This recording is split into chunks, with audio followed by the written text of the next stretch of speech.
Hi guys, this is my introduction video. My name is Love and I am a baby witch. I studied tarot. I am in the process of learning it still. I've been going about it for about a year. And I have a thing about myself where I like to learn with other people. I like to learn interactive. I like to tell people what I'm doing and hope that we can all just learn together. I do have a website, Instagram. It's called babywitch_tarot if you guys want to check it out. And basically, the dynamic of this is that I'm going to make a video for each card. And along the way, I'm going to make tips for everybody. Things that I have learned along the way, people that I have inspired me to do what I do. Um, One of my biggest inspirations is Missy. Missy from Saltwater Hills. If you guys want to check her out, she's fucking amazing. I love her style. And she was the one that inspired me to start doing this. So this is just an introduction video. We're going to start with the first card and the video after this. Today we're going to talk about what tarot cards are. Tarot cards are a collection of human behavior put in symbols and pictures that represent everything and every action that humans are capable of doing, have gone through, or will do. So it's basically like psychology, but in symbols. Um, it is drawn by energy. It is drawn by the energy within us looking for answers. So an example that I always use is, have you ever felt being your feelings about something or been feeling a certain kind of way and you turn on the radio or you turn on Pandora and the exact song that describes how you're feeling comes out?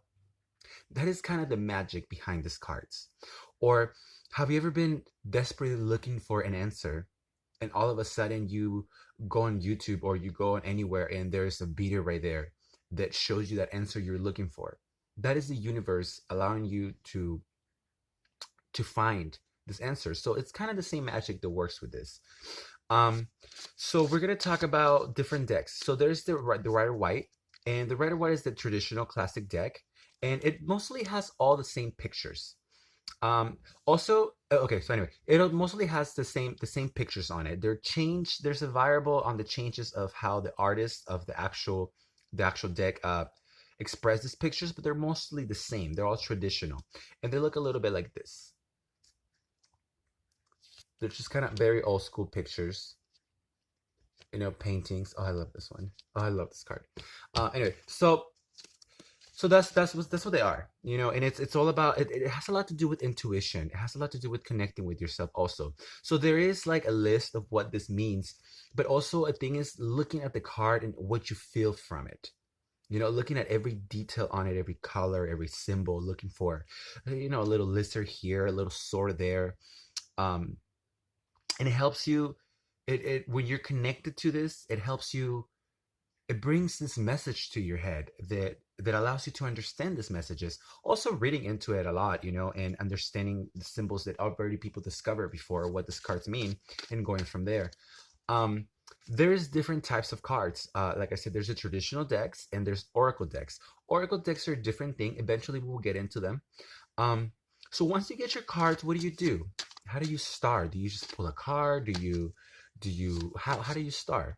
So it's very important to build a relationship with your cards. You have to pull your energy into them.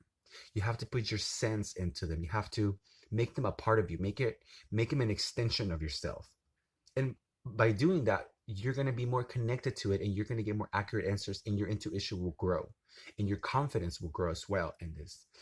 Um, a lot of the times, what people do is play with them a lot, keep them next to you, make sure you respect your cards, make sure you treat them well because they're here to help you. um, some of the things that most people do is put them in a rack so they don't touch the floor or the surfaces.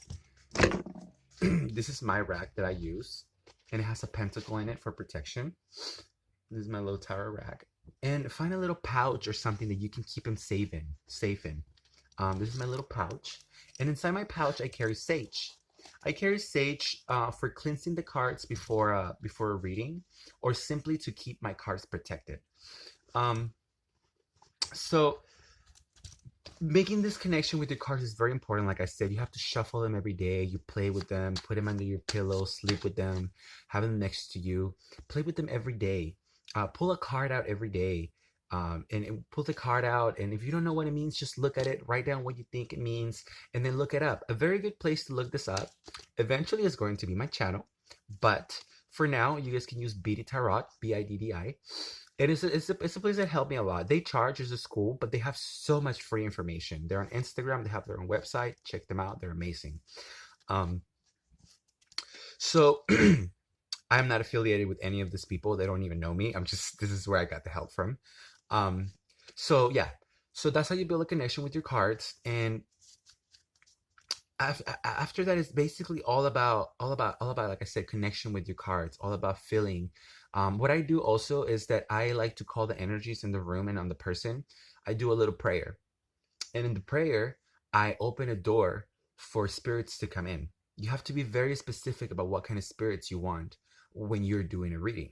So in my case, I call and the ancestors the wish well to the person who I'm doing the reading for. I call on their protection angels. I call on their any good intention that anybody ever laid on them, whether it's divine or human, to be present in the room so that they can allow me to give this person the message, so they can help me through connecting through my energy, through my cards, to make this person understand what is it that they need to know. I also call on my own ancestors and angels and all of that protection energy, and I ask them to detach me from my ego and from detach me to myself so that I can purely be a way of help, and that I don't get my energy mixed up in it. And that's very important because it has to be all about the client. You cannot think of yourself when you're doing these readings. You have to think about your client. You have to think about helping them. You have to be there present only for them. That is some of the things that I do. It's very important to cleanse your cards as well. I use sage. You can use vibrations. You can use frequencies. You can use all kinds of stuff. And eventually you really get to know your deck. You develop a language of how you help people. And it's very beautiful. It really helps you understand life differently. Like I said, it's just kind of like psychology to me. But it's a more of a spiritual way of acknowledgement of psychology. And yeah, that is all for the first video. I hope that you guys liked it. And I will upload a couple of videos and then I'll start sharing the channel. Like I said, hit me up on Instagram. It's babywitch_tarot. I have all kinds of information there. And yeah, I love you guys. Bye.